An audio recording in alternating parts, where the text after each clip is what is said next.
নমস্কার বন্ধুরা, যে পেঁপে গাছটি দেখছেন সেটি আমার বাগানের পেঁপে গাছ। বর্ষার জলে তারপরেই দেখছি এরকমভাবে রোগাক্রান্ত হয়েছে। এই ধরনের রোগকে সাধারণত মোজাইক ভাইরাস দ্বারা আক্রান্ত মোজাইক রোগ বলা হয়। আমার যেহেতু বাগানে পেঁপে গাছ বরাবরই থাকে, তাই মাঝে মাঝে এরকমভাবে পেঁপে গাছ রোগাক্রান্ত হয়। তখন আমি কিছু ট্রিটমেন্টের করি। পেঁপে, বেগুন,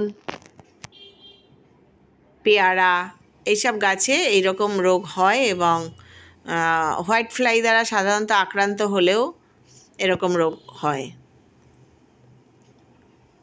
আমি যে ব্যবস্থা গ্রহণ করি তাতে আমার গাছগুলো আবার পুনরায় ভালো হয়ে যায় এবং দেখছেন তো কী সুন্দরভাবে বেগুন গাছে বেগুন এবং পেঁপে গাছে পেঁপে হয়ে রয়েছে।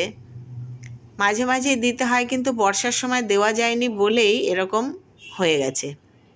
আমার যেহেতু অনেক গাছ, তাই জন্য আমি এখানে 5 লিটার মতো জল নিয়ে নিয়েছি এবং তাতে নিয়ে নিয়েছি কাকা পেস্টিসাইড, আর নিয়েছি সাব পাউডার ফাঙ্গিসাইড, আর নেব একটু লিকুইড হ্যান্ড ওয়াশ। এবার এগুলো ভালো করে গুলে নিয়ে পাতায়, গায়ে, গাছের ভালো করে স্প্রে করব। এবার কি পরিমাণে নেবেন?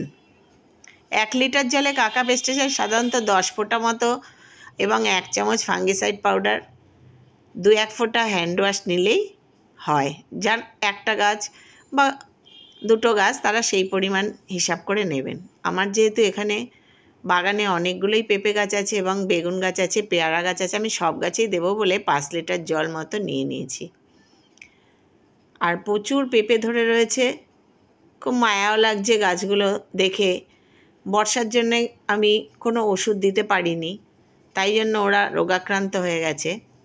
এখনই দিয়ে দিলাম আপনাদের। আমি এর আপগ্রেড আমি 15 দিন পরে আবার যখন ওষুধ দেবো তখন দেখাবো। সুন্দর হয়ে যাবে, ভালো হয়ে যাবে এবং পেঁপেগুলোও আমার বেঁচে যাবে। দেখুন কি সুন্দর পেঁপে হয়ে রয়েছে।